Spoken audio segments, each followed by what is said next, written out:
pangyaw ko dyan. Kahit sobrang busy ang kanyang, nagawa pa rin mag-vlog. For today's video, continue ko lang yung ginagawa ko kahapon. So, tapos na ako mag-general cleaning sa mga kwarto at sala nila. Ngayon, next ko naman yung kusina. Pero, taob ko muna yung mga plato dyan para hindi madumihan habang maglilinis ako mamaya sa mga cabinet. Dahil sa tagal ng panahon, panahon talaga. I mean, 2 buwan din yatang hindi ako nakapag-general cleaning dito sa kusina kasi nga lagi akong busy dahil nga nag-holidays tayo. Holiday natin ng Pasko at New Year. Ang dami kong ginawa. Busy sa pagluluto, busy sa ganito, ganyan. Sa kapag nasa bahay sila, hindi talaga nauubusan ng mga labahin. So, halos araw-araw talaga ako namamalansya, lalo na pag nandiyan yung amo kong lalaki. Gusto ko lang i-share tong video na to para ewan ko kung makakapagbigay sa inyo to ng tips, pero pinapakita ko lang din kung paano ko linisin yung kusina nila, yung exhaust fan. Ayan, umaakyat talaga ako dyan para malinis na malinis kasi magmamantika yan. Pero hindi naman yan sobrang dumi, kaya mabilis ko lang siyang lilinisin dahil linggo-linggo ko naman yung pinupunasan bago ako mag-off. Hindi ko po pwedeng iwanan yan na hindi malinis kasi mapipicturean niya ng amo mo. Sasabihin niya, why, ganyan. No? Hindi ko naman sa sinasabi na sobrang ano ng amo ko, pero siguro ganyan talaga yung mga lahi nila na taga rito kasi gusto talaga nila yung bahay nila laging malinis, laging tidy up kahit na sobrang kalat nila. Ganyan ako kasi kapag wala sila, pag out of the country sila, ginagawa ko lahat ng pwede kong linisin kasi yun lang talaga yung oras na malilinis ko yung buong bahay na walang istorbo, na walang utos ng ganito, ganyan. Actually, napakarami niyang inuutos talaga sa akin, which is hindi ko nagawa. Kasi nga, sa paglilinis ko pa lang ng bahay nila, kulang na yung oras na para sundin ko yung mga utos niya sa akin. So, yan, mahilo-hilo kayo dyan. Kasi hinahanapan ko ng pwesto yung camera kung saan ko ilalagay para makita nyo kung paano ko linisin yung mga cabinet na yan. Ang hirap kasi kapag puti, nagbabakat-bakat yung ano, yung sabon, pag hindi mo agad pinunasan ng malinis na towel. Tapos ano, kailangan sabayan mo yan ng towel na tuyo para hindi bumakat yung sabon dyan sa or tubig dyan sa cabinet, lalo na pag ganyang puti. Ang hirap kaya ang linisin yan, pero hindi naman siya masyadong marumi kasi nga linggo-linggo bago talaga ako pinupunasan ko yan lahat. Pero nitong nakaraang Pasko at New Year, hindi ko siya naharap kasi nga sobrang busy. Tapos nag-holiday pa ng 2 araw.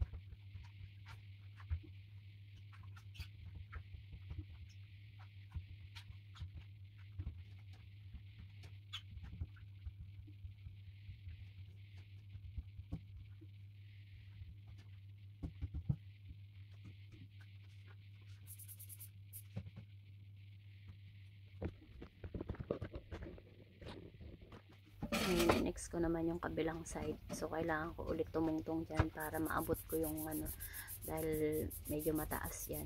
So, ingat lang talaga. Kailangan control mo yung pag-akyat mo dahil ang inaapakan ko lang dyan is upuan. Medyo madulas siya. Kaya medyo kabado ako dyan. Makapigil hininga yung ginagawa kong paglilinis ng mga cabinet na yan. Every time nalilinisin ko yan. Kasi nga, di ko abot. Kaysa naman gumamit ako ng hagdanan. Yung hagdanan, bago ko yun magamit, kailangan ko pa siyang i-assemble. Kumbaga, paghihiwa-hiwalay yung kupatas, apakabigat. Ang hirap din ibalik. Tapos, ayan, nakita nyo nga, gumamit ako ng brush para matanggal yun dun sa mga singit-singit dun, sa may hawakan dun. Pag ino-open yung cabinet, may mga duming sumasabit dun. Tinatanggal ko yan kasi pag nakikita ni Minchin na may dumi dun, Minchin talaga. Pag may nakita siyang dumi dun, sasabihin niya, oh ito dumi, sabi niya, ginaganyan niya ako. So ginagawa ko kapag may oras ako katulad ngayon, talagang nililinis ko yung mabuti para wala siyang masabi. Sinabi ko sa kanya, nagpaalam ako na busy ako masyado ngayon, sabi ko hindi pa ako tapos ng cleaning, mag general cleaning, mag deep cleaning dito sa kusina, sabi ko ganyan. Gusto niya kasing mangyari ngayong araw ng Biyernes, mag off ako ng umaga, tapos bukas, mag off ako ng umaga ngayon, tapos bukas pwede rin ulit ako mag off hanggang hapon. Kaysa naman hindi ko patapusin yan, ako rin naman ang napeperwisyo, ako rin naman yung magkakaroon ng maraming isipin. Tapusin ko na lang kaysa naman antayin ko pa yung bukas na pagbalik nila. Bukas na kasi yung balik nila ng afternoon ng Sabado. Sabi ko sa kanya, baka pwede, sabi ko mag whole day na lang ako ng holiday ng Sabado. Sabi niya, okay, sabi niya ganyan, as you wish, sabi niya, thank you, yun lang. Akala ko hindi niya ako papayagan, sobra talagang nai-stress ako kasi gusto ko nga nag whole day ng off bukas, dahil pagbalik nila sigurado napakarami na namang labahin. Actually hindi pa talaga ako tapos, kaya yan, sige paspas, todo linisan ko niyan, pagod na yan. Hinihingal na ako niyan, pero sige lang, laban lang. Tandaan niyo mga kapangya, mga OFW dito sa Hong Kong, laban lang tayo kahit na anong hirap ng trabaho natin. Sige lang, gawin lang natin lahat kasi ito yung pinili natin trabaho kahit na anong mangyari, pakatatag tayo, dahil hindi naman natin alam kung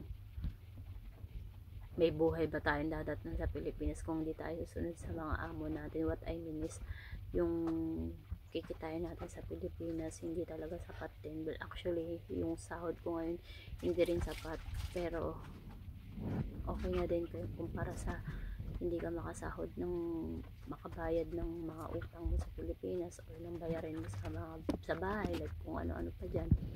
Kaya tiis lang, hindi naman siguro habang buhay nandiyan tayo sa trabaho na yan.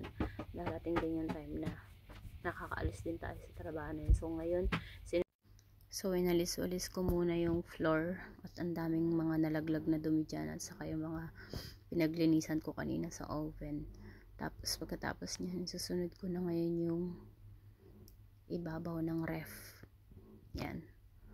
Aakyatin ko rin yan. Ibinalik ko pala muna yung mga cooking timer dyan. At pinunasan ko na rin mabuti para matanggal yung mga langis-langis kasi malagkit. 2 linggo siyang hindi nalinis. So, yan. Pinunasan ko mabuti. Tinuyo ko na rin para mawala yung ano niya, lagkit niya. Pati mga lighter na nandiyan sa ibabaw ng exhaust fan.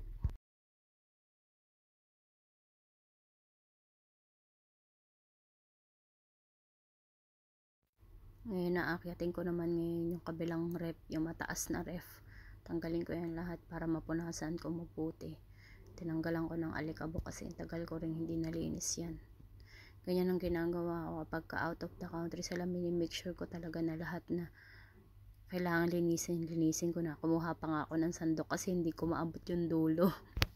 Ayoko kasi talagang gumamit ng hagdan kasi na-assemble pa yun bago mo magamit. Ang bigat-bigat pa nun, kaya ginagawa ko, tumutungtong na lang ako sa upuan, kaya medyo makapigil hininga talaga yung ginagawa ko. Yan, tinanggalan ko na ng alikabok na mabuti para malinis na malinis, at saka pag uwi nila makita nila na malinis talaga yung buong bahay nila, kasi alam ko naman na binabantayan niya ako sa mata na yan. Kung makikita niya, ayan, pinunasan ko na rin yung bintana dyan sa gilid ng rep.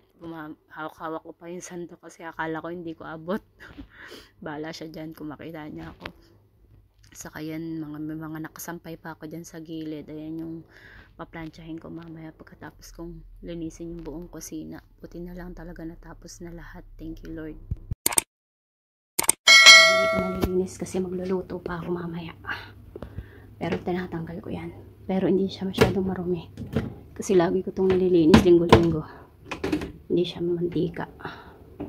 So lilinisin ko yan mamaya. Pag tapos na ako magluto. Pero meron siyang ayan. Kaya kailangan ko siyang linisin. Hindi ko na nakikita kung paano ko nilinis yung oven. I-flex ko sa inyo. Dati ito, hindi ka makapagsalamin dyan. Itim na itim yan. Ayan. hindi na matanggal yung mga ganyan kahit anong is ko at kahit anong spray ko ng pero malinis na siya. Nakita nyo naman, di ba? Hindi lang matanggal to, hirap tanggalin kahit kuskusin ko siya ng steel wall na tawag na. Yan, malinis na.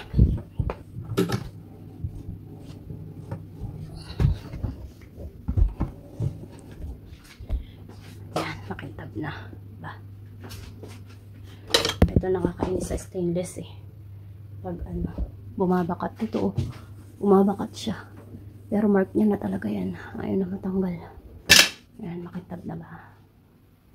Yan, ito lang. Meron pa akong mga planchahe, hindi ko natapos kahapon kasi ginawa ko yung bedsheet. In my life ng kunyang habang nakabakasyon ng mga amo, shinare ko lang sa inyo kung paano ako maglinis ng kusina nila. Hindi ko naman maipakita kung paano ako maglinis ng buong bahay kasi hindi naman nila alam na nag-recording ako. So, ang ginagawa ko lang yung etong kusina lang, yung pagluluto ko. Kasi at least hindi sakop yun ng privacy nila. I mean, privacy pa rin, pero at least yung mga personal na nila, hindi masyadong naipapakita. Siyempre, nakakahiya naman, saka baka hindi okay sa kanila yun. Although, kahit walang permission nila, pero feeling ko alam din naman nila kasi nakikita naman nila ako sa camera. So ayun lang, good luck sa ating journey sa 2024 at sana maging lagi tayong malusog at masigla, huwag kalimutang magdasal para patibayan pala kasi pa tayo ng Panginoon. Sana hindi habang buhay na nandito lang tayo sa sitwasyon na to at balang araw is makaalis din tayo.